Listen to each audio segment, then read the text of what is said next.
성경 말씀을 봉독하겠습니다.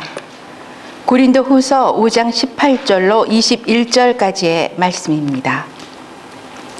모든 것이 하나님께로서 났으며 그가 그리스도로 말미암아 우리를 자기와 화목하게 하시고 또 우리에게 화목하게 하는 직분을 주셨으니 곧 하나님께서 그리스도 안에 계시사 세상을 자기와 화목하게 하시며 그들의 죄를 그들에게 돌리지 아니하시고 화목하게 하는 말씀을 우리에게 부탁하셨느니라. 그러므로 우리가 그리스도를 대신하여 사신이 되어 하나님이 우리를 통하여 너희를 권면하시는 것 같이 그리스도를 대신하여 간청하노니 너희는 하나님과 화목하라. 하나님이 죄를 알지도 못하신 이를 우리를 대신하여 죄로 삼으신 것은 우리로 하여금 그 안에서 하나님의 의가 되게 하려 하심이라. 아멘. 하나님께서 인간의 역사를 시작하시고 하나님의 은혜 가운데 마치시는 때까지의 인간의 역사에 대한 큰 그림이 있습니다. 저희가 그것을 하나님의 구원 계획이라고 부르고 그것을 네 가지 말로 요약할 수 있습니다. 그것이 창조이고 또 타락이고 구속이고 새 창조입니다. 인간의 역사는 새 창조를 향하여 새 하늘과 새 땅을 향하여 가고 있습니다. 저희도 사도 바울과 마찬가지로 그 역사 가운데 서 있습니다. 그 하나님의 인간의 역사에 대한 계획이 저희 개인에게도 있습니다. 우리 개인적으로도 창조를 이미 경험했고 그리고 타락도 저에게 있었고 또 예수 그리스도를 통한 구속을 저희가 이미 경험했고 또 지지난주에 저희가 말씀에서 살펴봤던 것처럼 예수 그리스도 안에 있으면 새로운 피조물이라 새 창조도 다 경험했습니다. 개인적으로도 이 네 가지를 경험합니다. 창조와 타락과 구속과 새 창조. 저희 안에서 이미 새 창조가 일어났습니다. 저희가 만져볼 수는 없지만 나중에 하나님의 영광 가운데 예수님을 얼굴과 얼굴로 보게 될 때 그 아름다운 모습을 저희가 경험하게 될 것입니다. 저희는 그것을 바라보면서 예수님을 바라보면서 가고 있습니다. 제가 몇 번 말씀드렸지만 예수님을 닮는 비결이 무엇입니까? 계속 바라보면 예수님을 닮게 되어 있습니다. 계속해서 예수님을 묵상하시길 부탁드립니다. 하나님께서 6일 동안 세상을 창조하실 때 하나님께서 창조하실 때마다 반복적으로 성경에서 말씀하신 것이 무엇입니까? 하나님께서 보시기에 좋았더라. 히브리어에서 토브라는 단어를 쓰고 있는데 영어에 good, 우리 좋았다 그 말입니다. 아무 흠이 없었다는 것입니다. 하나님께서 만드신 세계에는 아무런 문제가 없었습니다. 그런데 하나님께서 창조하신 세계에 흠이 생기는 일이 일어났습니다. 저희가 다 아는 얘기입니다. 하나님께서 만드신 최초의 사람인 아담과 하와가 하나님과 맺은 그 언약을 깨는 사건이 벌어졌습니다. 동산 중앙에 있는 나무 중에 선악을 알게 하는 나무의 열매, 실과를 따먹지 말라. 그것이 언약에 대한 조건입니다. 하나님께서 구약성경에 보면 언약에 대한 조건이 여러 번 등장하는데 아담과 하와에게는 선악을 알게 하는 나무의 열매를 따먹지 말라는 것이 조건이고 그리고 아브라함과 맺은 언약의 조건은 무엇입니까? 다 할례를 받으라. 그리고 모세와 맺은 조건은 십계명이었습니다. 그런데 아담과 하와는 여기서 넘어집니다. 불순종을 함으로 인간 세계에 죄가 들어왔습니다. 그 죄는 우리 인간 세계에 있는 것이고 우리 안에도 다 있습니다. 분리할 수가 없습니다. 저희가 하나님께 갈 때까지 저희 안에는 죄성이 남아있는 것이 사실입니다. 저희가 예수님을 믿음으로 인하여 죄의 책임은 사라집니다. 사망의 심판을 당한 그 죄의 책임은 사라져서 저희는 다시 죽지 않지만 저희가 예수님을 만날 때까지는 죄의 속성을 가지고 사는 것이 저희의 현실입니다. 바로 그것을 타락이라고 부릅니다. 그런데 인간의 문제가 무엇입니까? 저희가 죄의 문제란 것은 다 압니다. 그런데 그것을 스스로 해결할 능력이 없다는 것이 문제입니다. 계속 문제란 말이 반복되지만 그것이 문제라는 것입니다. 우리가 중이 재머리 못 깎듯이 우리의 문제를 스스로 해결할 수 없다는 것입니다. 그런데 하나님께서 인간을 불쌍히 여기셔서 때가 참에, 갈라디아서에 나오는 중요한 구절입니다. 때가 참에 하나님의 아들을 이 땅에 보내셨습니다. 그래서 십자가에서 모든 죄악을 짊어지시고 죽으심으로 죄의 문제를 해결하셨습니다. 우리가 아무 상관이 없었지만 하나님의 아들이 이미 해결을 하셨습니다. 예수님께서 십자가에 달려 들어가실 때 7마디를 말씀하시는데 그 중에 하나가 다 이루었다 아닙니까? 이미 다 이루셨습니다. 그래서 저희가 구속이라고 부릅니다. 구원. 구원이 이미 2000년 전에 이루어지는 역사적인 사건입니다. 단지 저희가 해야 될 일은 그 예수님을 믿을 때 그 구원이 우리에게 영향을 미치게 되어 있습니다. 다시 예수님께서 십자가에 달려 들어가신 것이 아닙니다. 이미 다 이루셨습니다. 네 번째 단계인 새 창조는 저희가 2주 전에 살펴보았습니다. 고린도 후서 5장 17절 다 암송하시리라 믿고 한번 해보겠습니다. 그런즉 누구든지 그리스도 안에 있으면 새로운 피조물이라 이전 것은 지나갔으니 보라 새 것이 되었도다. 새로운 피조물이라 이것은 새 창조이니라 라고도 번역할 수 있습니다. 우리 안에서 이미 새 창조가 시작이 됐습니다. 그것은 예수님께서 이 땅에 다시 오실 때 새 하늘과 새 땅이 완성되는 것을 바라봄으로 가고 있습니다. 저희 안에서 새 창조가 이미 시작되었고 그 새 창조는 하나님의 역사를 마무리하는 그 때를 향하여 같이 가고 있습니다. 그런데 사도 바울은 새로운 피조물이 되는 새 창조를 말하면서 처음 창조를 다시 한번 말합니다. 처음 창조와 새 창조는 뗄래야 뗄 수 없다는 것입니다. 떼어지면, 분리가 되면 저희는 구원받지 못한 사람이 됩니다. 왜냐하면 하나님께서 우리의 생명을 창조하셨고 저희가 예수님을 믿음으로 새 창조를 하셨으면 창조와 새 창조는 다 연결이 되어 있죠. 그 중간에 우리가 타락도 있고 구원이 있었습니다. 그래서 사도 바울이 자신의 믿음을 고백을 합니다. 창조주 하나님께 대한 믿음, 자신에게 새 창조를 주신 하나님께 대한 믿음, 모든 것이 하나님께로부터 났다라고 18절 서두에서 고백을 하고 있습니다. 그리스도 안에 있으면 모든 것은 지나갔고 새 것이 되었습니다. 새 창조가 일어났습니다. 그것을 우리의 생명을 지으신 창조주 하나님께서 하셨다는 그런 고백입니다. 그 창조주 하나님께서 우리 생명을 지으신 그 하나님께서 우리 영혼에게 빛을 비추셨기 때문에 마음의 어두운 곳에 빛이 비추었기 때문에 저희가 예수님을 알고 예수님을 믿은 것입니다. 지난주에 우리 이광천 집사님께서 저에 대한 얘기를 잠시 하셨는데 제가 그 답변으로 말씀드렸습니다. 제가 이광천 집사님 부부를 만났을 때는 저는 예수님을 믿지 않던 불신자였다고. 저도 어두운 시절이 있었습니다. 예수님을 전혀 모르고 예수님을 알려고도 하지 않았고, 그런데 어느 날 예수님께서 저에게 찾아오신 것이 저의 인생의 새로운 시작이었었습니다. 제가 목사가 되리라고는 또 생각해 본 적도 없습니다. 그런데 늦게 예수님 믿고 30에 예수님 믿고 40에 신학교 갔고 50에 여기 왔습니다. 10년마다 제 인생에 큰일이 벌어졌었습니다. 늦깎이로 하나님께서 부르셔서 부족하지만 애를 써서 말씀을 증거하고 있습니다. 인생은 하나님께서 주관하십니다. 창조주 하나님께서 우리의 타락에서도 우리를 구원하시고 새 창조를 주신 것이 하나님께서 하신 일입니다. 그런데 새 창조를 이루실 때 사도 바울에게 2가지 일이 일어났음을 18절에서 사도 바울이 고백을 하고 있습니다. 그 일은 오늘 본문 4절밖에 안 되지만 4절에서 반복적으로 나타나는 단어입니다. 화목입니다. 특별히 가정의 달을 맞이해서, 어머니 날을 맞이해서 화목이라는 단어 가정에서 굉장히 저희가 중요한 단어입니다. 하나님과 인간 관계에서도 중요합니다.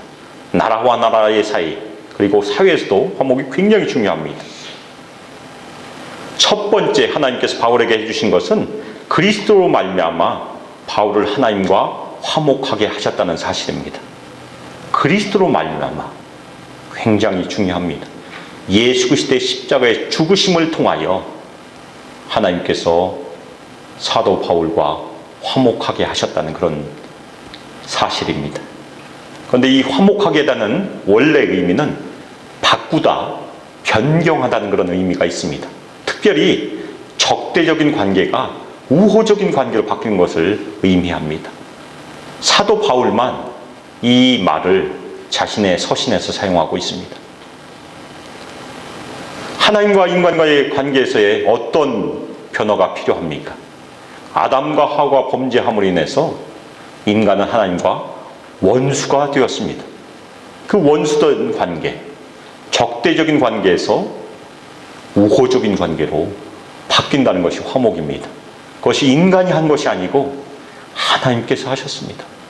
인간은 아무런 능력이 없습니다. 그래서 저희가 전적인 타락이라고 부릅니다. 인간은 아무 능력이 없었기 때문에 하나님께서 시작하셔 이루신 것이 화목의 사건입니다. 그런데 화목의 일을 그냥 하신 것이 아니고 그리스도를 통하여 예수 그리스도의 죽으심을 사용하심으로 하나님께서 하셨습니다. 그 일을 로마서 5장 10절에서 사도 바울이 증거합니다. 로마서 5장 10절입니다. 곧 우리가 원수 되었을 때 그의 아들의 죽으심으로 말미암아 하나님과 화목하게 되었은즉 화목하게 된 자로서는 더욱 그의 살아나심으로 말미암아 구원을 받을 것입니다. 원수라는 말이 여기 등장하고 화목이라는 말이 또 한 번 등장합니다. 그런데 그의 아들의 죽으심으로 말미암아 예수님께서 이미 십자가에서 다 이루셨습니다. 저희가 거기에 더할 것이 없습니다. 단지 그것을 믿기만 하면 예수님의 공로가 저희에게 오게 되어 있습니다. 그것이 21절에 말씀입니다. 하나님의 의가 되는 것입니다. 예수님께서 우리를 대신해서 정죄 당하시고 우리가 받은 것이 무엇입니까? 우리는 하나님의 의가 되었다는 것입니다. 하나님과 바른 관계가 되었다는 것입니다. 예수님을 믿기 전에는 하나님과 원수된 관계였지만 예수님을 믿는 순간 원수가 더 이상 아니고 하나님과 아들과 딸의 관계. 저희가 예수님을 믿고 죄만 용서받으면 반쪽 구원이라는 걸 혹시 아십니까? 죄만 용서받으면 그냥 죄만 용서받은 것이 끝입니다. 아무 관계가 없습니다. 그렇지만 온전한 구원은 하나님의 아들과 딸로 입양이 되는 것입니다. 사도 바울이 로마서에서 양자됨을 얘기하는데 그것이 굉장히 중요한 성경적인 용어입니다. 우리가 양자, 양녀가 되는 것입니다. 죄 용서받고 하나님과 바른 관계로 아들과 딸의 신분이 되는 것이 온전한 구원의 모습입니다. 그것이 예수님께서 이미 이루신 그 일입니다. 사도 바울에게 해주신 화목하게 하는 일이 저희 모두에게도 이미 이루어졌습니다. 아멘입니까? 저희 모두는 그리스도 안에서 하나님과 화목되었습니다. 그걸 의심하지 마시기 바랍니다. 사도 바울에게 일어난 두 번째 일은 그냥 화목하는 일에서만 그친 것이 아니고 바울에게 화목하게 하는 직분을 주셨습니다. 이 직분이 집사라는 말과 똑같은 말입니다. 섬기다는 말. 화목하게 하는 그 섬김의 일을 사도 바울에게 맡겨 주셨습니다. 사도 바울이 이 편지를 쓰고 있는 중에도 그 일을 수행하고 있는 것입니다. 저희가 교회에 열심히 모이고 있는데 그것도 사도 바울이 지금 얘기하고 있는 화목하게 하는 직분을 수행하고 있는 중입니다. 제가 말씀을 증거하는 것도 마찬가지고 에베소서에 있는 말씀처럼 저희가 봉사의 일을 하기 위해서 교회에 모였는데 그 봉사의 일 중에 가장 중요한 일 중에 하나가 바로 화목하게 하는 일이 아닐까 생각해 봅니다. 생명을 얻는 일처럼 중요한 일은 절대 없습니다. 그런데 바울이 화목하게 하는 것이 아닙니다. 바울은 단지 하나님께서 이미 이루신 일을 따라서 하고 있는 수종자, 종입니다.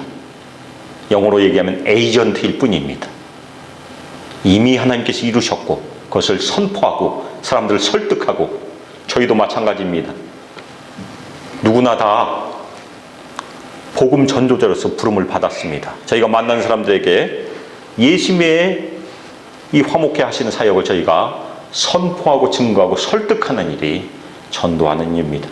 오늘 그 내용이 짧게 나와 있습니다. 저희가 전도하는 내용을 다 숙지하지 못하고 있더라도 지지난주에 저희가 살펴보았던 고린도후서 5장 17절이나 아니면 오늘 5장 21절 그 성경 구절 하나만 가지고서도 전도할 수 있습니다.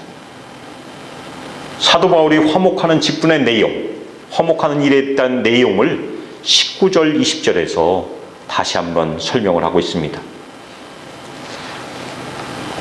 그런데 19절에 보면 하나님께서 그리스도 안에 계셔서라고 시작을 하고 있습니다. 그런데 이 그리스도 안에 계셔서는 그리스도를 통하여라고도 번역할 수 있습니다. 두 가지 번역이 가능합니다.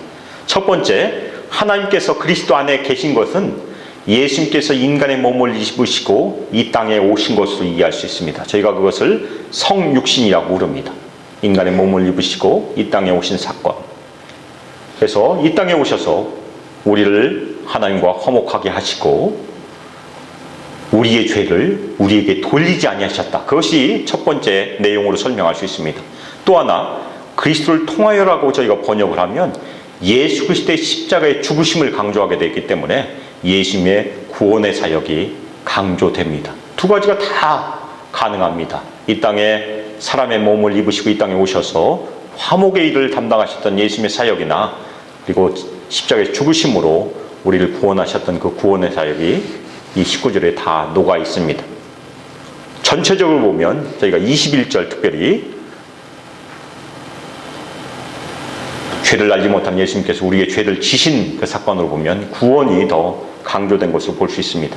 그런데 오늘 이 19절은 저희 말에서는 하나님께서라고 번역을 했지만 원래 원어는 하나님이란 그 말을 하지 않아도 말이 통합니다. 그런데 특별히 사도 바울이 자신이 서신을 쓸 때 하나님께서라고 꼭 썼습니다. 어떻게 보면 거기에다 밑줄을 그어서 강조하는 것을 이해할 수 있습니다. 화목하게 하시는 일을 바로 하나님께서 하셨다는 그런 표현입니다. 창조주 하나님께서, 그 하나님께서 지금도 하고 계시다, 그렇게 표현하는 그런 말입니다. 그리고 또 하나 내용이 무엇입니까? 우리들의 죄를 우리에게 돌리지 아니하였다. 이 죄는 모든 불법을 다 포함합니다. 그냥 죄된 속성만 의미하는 것이 아니고 저희가 이 땅에서 하고 있는 많은 악행들, 우리 마음속에 있는 모든 불법을 다 포함한 것이 이 죄입니다. 그 죄를 우리에게 돌리지 아니하였다는 것이 19절의 말씀입니다. 그런데 그들에게 돌리지 아니하였다는 것은 저희가 빚을 졌을 때 빚을 계산하지 않는다는 그런 말씀으로도 저희가 이해할 수 있습니다. 하나님께서는 우리가 가지고 있는 모든 죄악을 예수 그리스도의 십자가의 죽으심으로 계산하지 않으신다는 그런 말씀입니다. 전혀 계산하지 아니하신다. 그것을 로마서에서는 간과하신다라는 그 표현으로 합니다. 오버룩이라고 합니다. 우리는 죄가 있습니다. 그렇지만 저희가 예수님을 믿는다는 그 사실만으로 우리의 죄를 간과하시고 그 죄를 우리에게 돌리지 아니하신 것이 십자가의 사건입니다. 짧은 구절이지만 이 구절의 복음의 내용이 그대로 있습니다. 그런데 그 말씀, 이 화목의 말씀, 자기 자신을 화목하게 하는 직분으로 삼으시고 세상을 자기와 화목하게 하시고 세상의 죄를 그들에게 돌리지 아니하신 그 사실, 그 말씀을 사도 바울에게 하나님께서 부탁하셨다고 고백하고 있습니다. 근데 이 부탁하셨다는 이 말은 하나님의 주권으로 지정하셨다는 의미가 더 강합니다. 저희가 지명했다는 그 말로도 번역할 수 있습니다. 하나님께서 하나님의 계획 가운데 어떤 한 사람을 부르시고 소명을 주신 것이 저희가 지명이라고 합니다. 하나님께 지명을 받는 일들이 저희 소망교회에서도 계속해서 있기를 예수님의 이름으로 축복합니다. 저도 어느 날 새벽 기도에서 지명을 받았기 때문에 이렇게 말씀을 전하고 있습니다. 그 사실 때문에 20절에 사도 바울은 자신이 하나님의 사신, 그리스도를 위한 사신, 그리스도를 대신한 사신이 되었다고 설명을 하고 있습니다. 이 사신이라는 단어는 사도라는 단어와 다른 말을 쓰고 있습니다. 장로라는 말과 아주 비슷합니다. 아주 높은 지위를 뜻합니다. 무슨 얘기냐면 하나님께서 부르셔서 택하시고 보낸 사람입니다. 대사라고 번역하는 것이 바람직합니다. 영어로 엠베서더, 그 말입니다. 하나님의 복음을 가지고 보냄을 받은 자로 삼으셨다는 그런 고백입니다. 그 다음 말이 아주 중요합니다. 하나님께서 자신을 통하여 권면하십니다. 무엇을 권면하십니까? 화목의 말씀을 전하라고. 그것을 이미 지명받았습니다. 사도 바울은 더 이상 침묵하지 않고 그것을 예수 그리스도를 대신하여 간청한다고 표현합니다.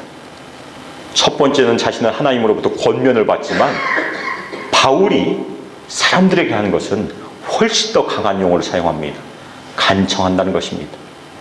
사람 붙들고, 팔솜에 붙들고 제발 예수 믿어봐, 그렇게 붙들고 간청한다는 그런 표현입니다. 저희가 얼마나 복음을 전하기 위해서 간청을 했는지 모르겠습니다. 한 번 얘기해 보고서 안 통하면 저희는 보통 발걸음을 돌리는 것이 저희의 전도 방법입니다. 그렇지만 사도 바울은 간청한다고 표현합니다. 그 간청하는 내용이 너희는 하나님과 화목하라. 저희가 예수 그리스도를 믿으면 하나님과 화목할 수 있습니다. 이 말씀이 저희 모두에게 이미 임했고 지금도 임하길 예수 그리스도의 이름으로 축복합니다.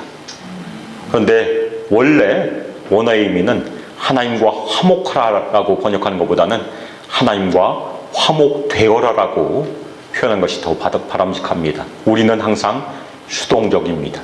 하나님께서 주관하셔서 우리를 화목해 하신 것이지 저희가 화목하고 싶어도 화목할 수가 없습니다. 저희가 할 수 있는 일은 하나님의 긍휼을 구하고 하나님의 은혜를 구할 때 하나님께서 저희를 불쌍히 여기셔서 화목의 은혜를 베푸시는 것입니다.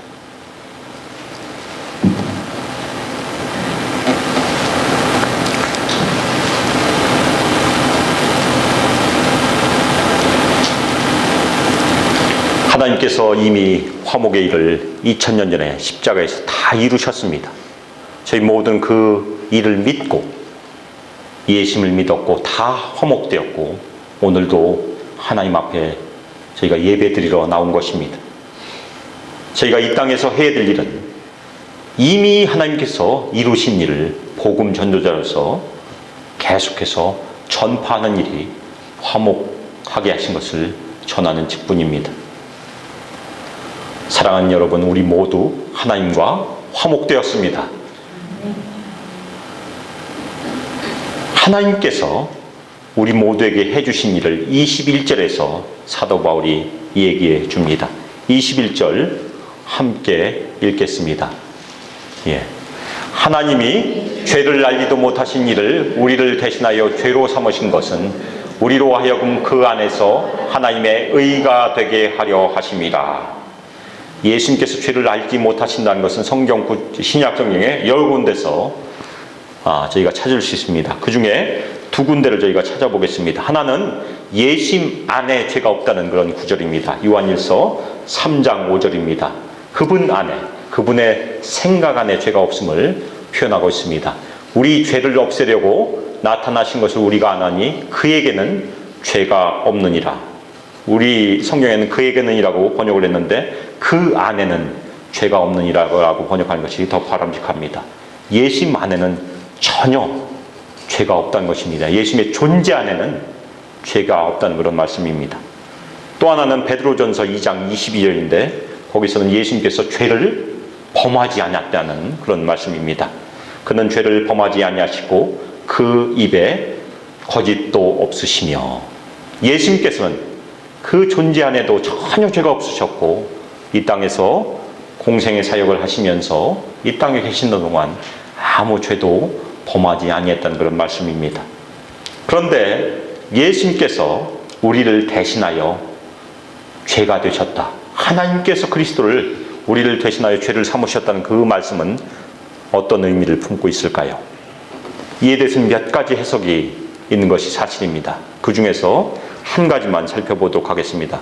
그 해석은 구약 성경에 있는 레위기와 연관지어서 생각하는 그런 해석입니다. 특별히 죄가 된다는 것, 하나님께서 예수님을 죄로 삼으신다는 것은 속죄 제물로 삼으셨다는 그런 해석입니다. 예수님께서 십자가에서 달려 돌아가실 때 우리를 대신해서 하나님께 드려지는 속죄 제물로 삼으셨다는 것이 죄가 되셨다는 그런 해석입니다. 그 해석을 뒷받침할 수 있는 성경 구절이 여러 개가 있는데 그 중에 두 개를 살펴보겠습니다. 먼저 베드로전서 2장 24절 보면 예수님께서 나무에 달려 우리 죄를 담당하셨다고 말씀하고 있습니다. 우리를 대신해서 나무에 달려서 속죄를 이루셨음을 표현하고 있습니다. 또 하나는 갈라디아서 3장 13절에서 찾을 수 있습니다. 이 구절은 21절과 아주 흡사합니다. 갈라디아서 3장 13절입니다.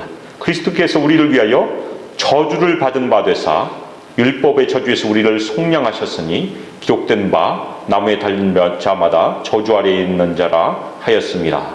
우리를 위하여 죄가 되셨는데 갈라디아서는 우리를 위하여 저주를 받으셨다고 표현하고 있습니다. 예수님께서 모든 인간의 죄를 짊어지시는 순간 하나님의 저주를 짊어지는 사건이 무엇입니까?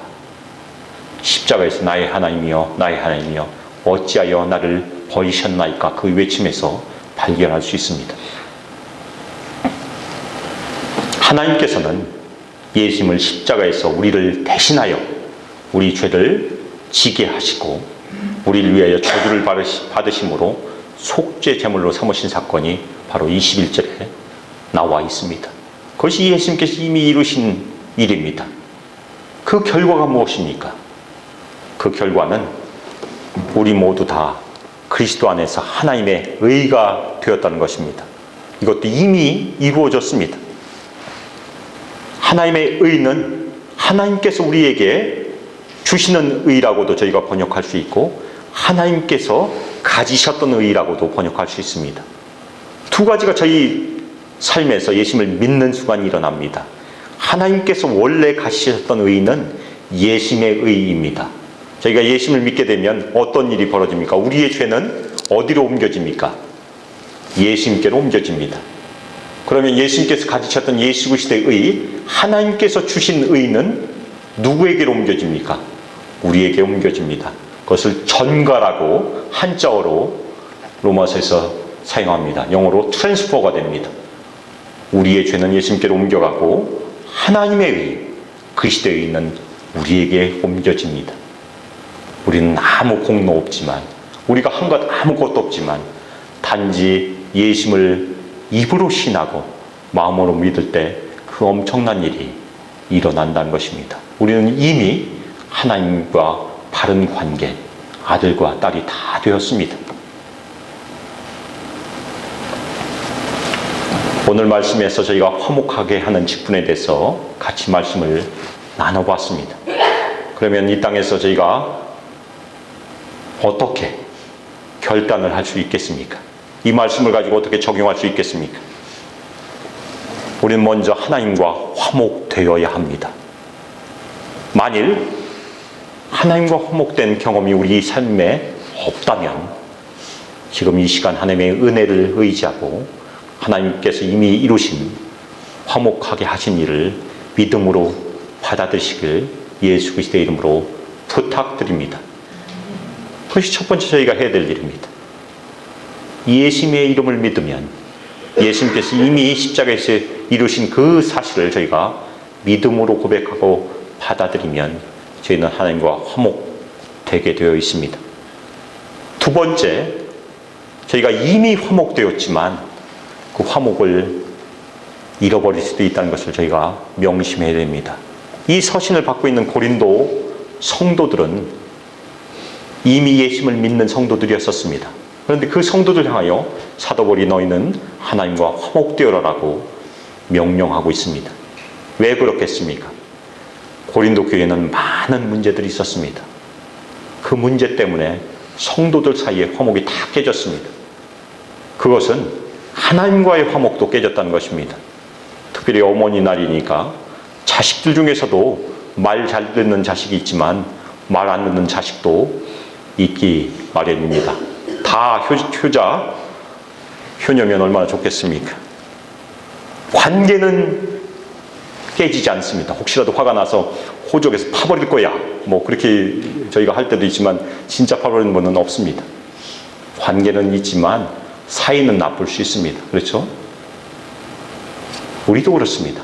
하나님께 불순종하게 되면 세상이 너무 좋아서 대마처럼 예수님을 떠나서 세상 연락을 즐기면 하나님과 화목이 깨어집니다. 그리고 저희 인생 가운데 너무나 힘이 들어서 하나님을 의심하게 되면 하나님과 화목이 당연히 깨어지게 되었습니다. 교회 안에서 너무나 큰 어려움이 있어서 믿음을 잃게 되면 화목을 잃어버리게 되어 있습니다. 그때 저에게 필요한 말씀은 바로 이것입니다. 너희는 하나님과 화목되어라. 이 말씀이 저희 모두에게 말씀하시기를 예수님의 이름으로 축복합니다. 저희의 죄악을 회개하고 끊임없이 하나님과 화목하는 것이 저희의 신앙입니다. 저희가 매일매일 새롭게 되는 것은 매일매일 저희 자신을 개혁하는 일입니다. 하나님의 말씀과 기도로 개혁하는 일이고 그것이 매일매일 저희 자신을 하나님과 화목하게 하는 일입니다. 그 삶이 저희 모두에게 임하기를 예수 그리스도의 이름으로 축복합니다. 두 번째는 사도 바울에게 주셨던 그 화목의 직분이 저희에게도 있다는 것을 명심하시길 부탁드립니다. 특별히 그 직분에 충성을 다하시기를 예수님의 이름으로 축복합니다. 저희 모두가 새 언약의 일꾼이라고 제가 이미 말씀드렸습니다. 아무 예외가 없습니다. 마찬가지로 화목하게 하는 직분도 저희 모두에게 이미 임했습니다. 저희가 목사가 있고 장로님이 계시고 집사가 있고 여러 직분이 있지만 그것은 은사의 구분이지 목사만 말씀 전하라는 그런 얘기가 아니라는 것입니다. 저희 모두에게 말씀을 주셨습니다. 저희 모두가 열심히 그리스도의 말씀을 가지고 말씀을 증거하시기를 예수 그리스도의 이름으로 부탁합니다. 그것이 저희가 교회가 부흥할 수 있는 중요한 일 중에 하나입니다. 특별히 저희 성도들 중에서 그리고 저희 EM 청년들 중에서 하나님의 지명을 받은 사람들이 일어나기를 주님의 이름으로 축복합니다. 이 아멘이 일부 예배에서도 적었습니다. 겁이 나서 아멘 했다가 하나님께서 그 책임을 물으실까. 선교사님 중에 김용희 선교사님이라는 분이 계신데 그분 설교 굉장히 재밌습니다. 한번 들어보시기 바랍니다. 그런데 그분이 어디 선교 집회 가서 손들라고 할 때 절대 손들지 마라. 하나님께서 다 기억하신다. 손 드시기 바랍니다. 다 지명받으시길 예수님의 이름으로 부탁드립니다. 특히 저희 EM 청년들에게서 하나님의 지명을 받은 선교사나 말씀 사역자가 일어났으면 좋겠습니다. 저희가 신학교 보내고 저희가 열심히 후원해서 말씀 사역자가 나온다면 얼마나 좋겠습니까? 그리고 우리 주일학교 아이들 저희 바울이도 거기 있다는 사실 말씀드리겠습니다. 우리 아이들에게도 하나님의 지명을 받는 일이 있기를 예수님의 이름으로 축복합니다. 우리 아이들도 어렸을 때부터 예수님을 사랑하고 말씀을 사모하고 말씀 사역자 되기를 사모함으로 자랐으면 좋겠습니다. 그래서 저희 교회가 계속해서 부흥할 수 있는 중요한 비결입니다. 저희 모두 다 예수 그리스도의 십자가의 죽으심과 그 공로로 이미 하나님과 화목된 자들입니다. 항상 그 사실에 대해서 저희가 마음에 새기고 감사하시기를 예수 그리스도의 이름으로 부탁드립니다. 그리고 하나님께서 저에게 부탁하신 그 화목의 말씀을 가지고 하나님과 화목하는 직분, 화목하게 하는 직분을 늘 충성되게 감당하시기를 예수 그리스도의 이름으로 축복하며 기도합니다. 이 시간 합심해서 기도하실 때 사도 바울이 얘기했던 두 가지 사실을 명심하고 저희가 기도하겠습니다. 하나는 그리스도를 통하여 저희가 하나님과 화목되었다는 것을 감사함으로 주님께 나가겠습니다. 또 하나는 저희 모두를 화목하게 하는 직분을 주셨음을 감사하며 이 땅에서 충성되이 그 일을 수행하시도록 합심해서 기도하고 저희 소망교회가 화목하게 하는 그 직분을 수행하는 교회로 쓰임받을 수 있도록 기도하시길 부탁드립니다. 그리고 세 번째 기도는 저희 성도들 중에서, 저희 EM 청년들 중에서, 그리고 저희 어린아이들 중에서 하나님의 지명을 받은 주님의 사역자들이 일어날 수 있도록 같이 기도해 주시면 좋겠습니다. 같이 기도하겠습니다. 사랑하는 하나님 아버지, 하나님을 사랑함으로 고백함으로 주님께 나갑니다. 저희가 예수님을 알지도 못하고 하나님을 알지도 못할 때 하나님께서 저희를 미리 아시며 하나님의 긍휼과 자비 가운데 저희의 이름을 불러주시고 예수 그리스도의 십자가의 죽으심으로 저희 모두를 구원하여 주시며 하나님과 화목하게 하셨음을 이 시간 감사를 올려드립니다. 이 땅에 살면서 그 사실을 늘 매일매일 감사하게 도와주시며 저희가 이 땅에서 늘 회개함으로 겸손함으로 매일매일 화목하게 하는 삶을 주님께 드리도록 저희 모두를 축복하여 주시며 저에게 부탁하신 그 화목의 말씀을 가지고 이 땅에서 화목하게 하는 직분을 저희 모두 다 수행하며 순종하도록 저희 모두를 축복하여 주시길 간절히 기도 올려드립니다. 이제는 주 예수 그리스도의 은혜와 하나님의 사랑과 성령 하나님의 감화 감동 안에서 화목하게 하신 주님의 놀라우신 은총, 예수 그리스도의 십자가의 공로에 늘 감사함으로 화목하게 하는 직분을 감사함으로 감당하기를 결단하는 저희 소망교회 성도들 위해 하나님의 아들과 딸들 위해 함께하기를 주 예수 그리스도의 이름으로 축복하며 기도합니다. 아멘.